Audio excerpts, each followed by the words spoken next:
극동방송과 함께하는 성경 읽기 프로젝트 성경이 읽어지네. 이 시간 생터 성경사역원 성경이 읽어지네 전문 강사이신 하만 우리교회 배명옥 사모와 함께합니다. 성경이 읽어지네 주님 나라 임하네. 안녕하세요. 우리는 지금 사사기에 진입하여 공부하고 있습니다. 지난 시간에 감자탕 가게 이야기를 잠깐 했는데 기억하시죠?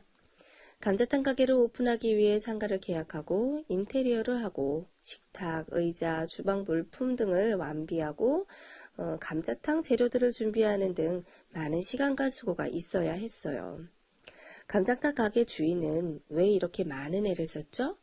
네, 영업을 하기 위해서였어요. 만반의 준비를 마치고 나서 그 다음날 영업 장사하기 위해서였습니다. 하나님도 이와 마찬가지셨어요. 국민, 땅, 법이 있다고 나라가 다 된 것이 아닙니다. 창세기 12장에서 시작한 나라가 경영이 되어야 합니다. 나라 경영이에요. 하나님이 바라시는 나라, 하나님이 꿈꾸시는 나라, 창세 때부터 기대하셨던 공동체, 바로 그 나라가 그렇게 영업을 해야 한다는 겁니다. 하나님이 꿈꾸셨던 나라가 이루어져야 한다는 거예요. 그러니까 사사시대부터는 그렇게 되어야 한다는 사실을 우리는 전제해야 한답니다. 이스라엘은 모든 세상 나라의 모델이, 즉 제사장 나라가 되어야 한다는 것이 하나님의 생각이셨어요. 이것은 창세기 12장에서 시작한 이스라엘 국사를 이해하기 위한 말뚝과 같은 것이라고 했었는데 기억하시죠? 이스라엘이라는 나라를 왜 세우시나? 왜 시작하셨나? 창세기 12장 3절입니다. 모든 민족이 복을 받게 하기 위해 시작하셨는데 이 복은 하나님의 백성이 되는 복이었잖아요. 즉 열방이 하나님께 돌아오게 하기 위해 이 나라를 시작하셨어요. 그리고 창세기 공부할 때 앞으로 성경을 읽어나갈 때 이 사실을 잊어버리고 가면 성경의 길을 놓친다고 했었습니다. 잘 잡고 계시죠? 자, 그러면 나라로서 모델이 되라고 하는 것은 무엇을 의미하는 걸까요? 인문사회 용어로 말하면 바로 이상국가입니다. 하나님은 나라를 세우시고 완성하시고 기대치가 있으셨는데 바로 이상국가, 모델국가, 유토피아를 바라셨다는 거예요. 그러니까 국민들이 너무나 성숙하여 알아서 잘하는 나라가 되어 다른 나라의 모델 나라가 되길 원하셨다는 겁니다. 그럼 이상국가, 모델 나라, 이것은 그냥 되나요? 저절로 되나요? 아니죠. 매뉴얼이 있어야 합니다. 국민들이 어떻게 성숙할 수 있나? 지침이 있어야 돼요. 그러면 하나님은 그 매뉴얼을 이스라엘 백성에게 주셨나요? 네, 있습니다. 바로 모세오경이에요. 모세오경이 국민들이 알아서 해도 잘하는, 그만큼 성숙할 수 있게 하는 매뉴얼이라는 겁니다. 그럼 모세오경은 무슨 내용인가요? 쉽게 요약하자면 10계명이죠. 1에서 4계명은 하나님과의 관계에서의 계명이죠. 하나님만 왕이시다라는 거고 5에서 10계명은 사람 사이에서 지켜야 할 계명인데 왜 주셨나? 그것은 성숙한 국민이 되라. 내가 거룩하니 너희도 거룩하라라는 겁니다. 하나님이 다스리는 나라 백성들은 그 다스림에 맞게 성숙하라는 거예요. 그런데 이 내용들을 누가 알고 있었나요? 네, 레위였습니다. 레위가 모세오경을 열심히 연구하여 백성들에게 가르쳐야 하는 겁니다. 그래서 모세오경대로만 된다면 하나님이 왕이시다라는 사실을 드러내며 하나님이 바라시던 이상 국가가 되는 거예요.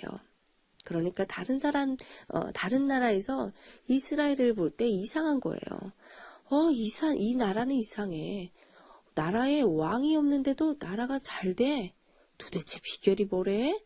어떤 국민들에게 이럴 수 있는 거야? 하며 벤치마킹 하러 오는 거죠. 알고 보니 이 나라에 왕이 있다네. 그래? 이 나라의 왕은 도대체 누구래? 우주 만물을 창조하신 여호와 하나님이 왕이시라네. 이렇게 세상 나라가 하나님의 왕 되심을 다시 깨달아 돌아오도록 이스라엘이 모델이 되기를 바라신 겁니다. 그러니 레위의 역할이 얼마나 중요했겠어요. 그런데 레위가 잘했나요? 아니에요. 잘 못했습니다. 잘 못한 결과가 어떻게 되었나? 사사기를 보니 이스라엘은 왕이신 하나님이 계신데도 왕이 없다고 생각을 해요. 그래서 인간 왕을 찾게 되고 사회는 엉망이었습니다. 여기서 우리는 하나님이 원하셨던, 생각하셨던 이상국가가 무엇이었는지 좀 더 깊은 이해가 필요합니다. 창세기 1장에서 하나님의 형상과 모양을 따라 사람을 창조하셨어요.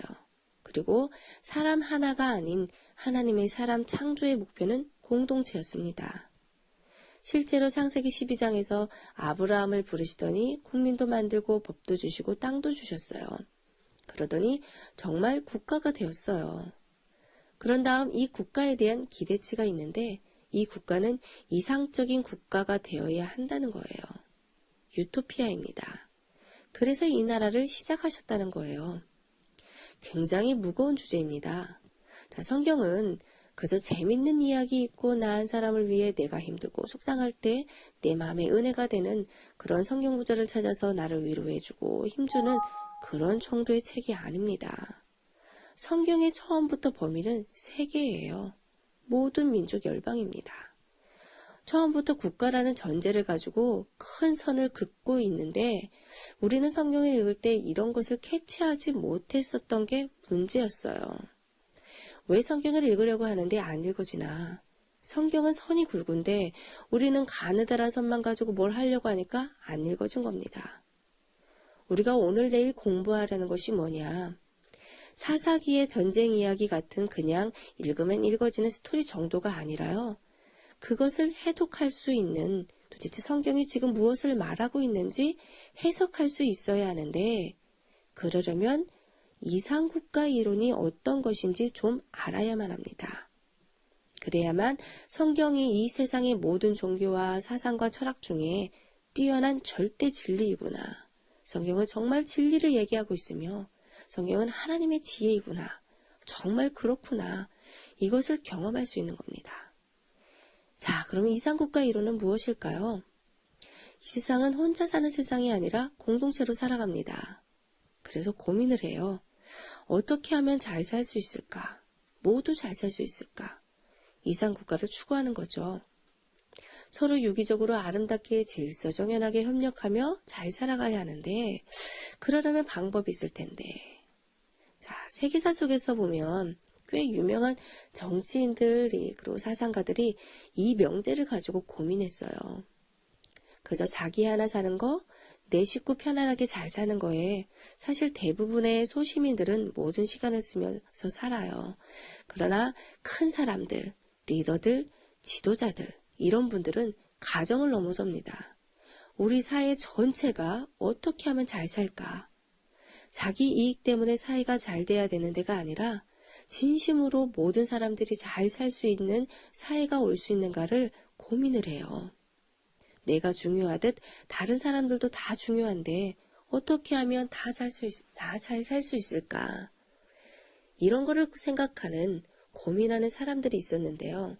그중 아주 유명한 사람이 바로 서양의 플라톤이었어요. 플라톤은 아테네의 소크라테스의 가르침을 받은 제자였습니다. 그런데 그 스승 소크라테스는 독배를 마시고 죽었어요.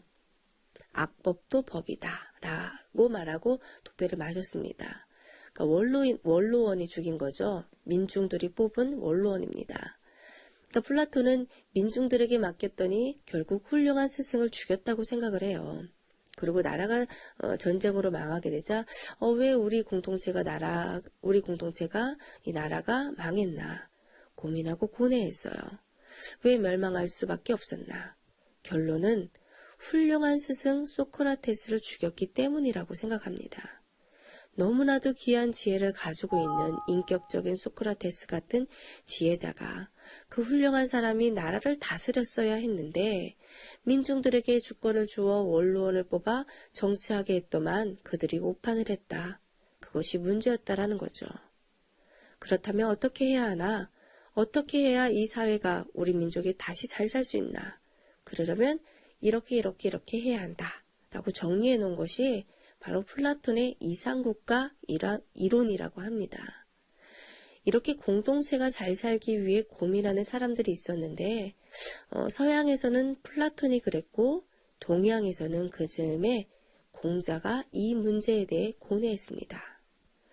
공자가 살고 있었던 시대는 춘추 전국 시대로 나라가 통일되지 못하고 여기저기서 힘 있는 자들이 칼 들고 왕노릇하고 있었어요.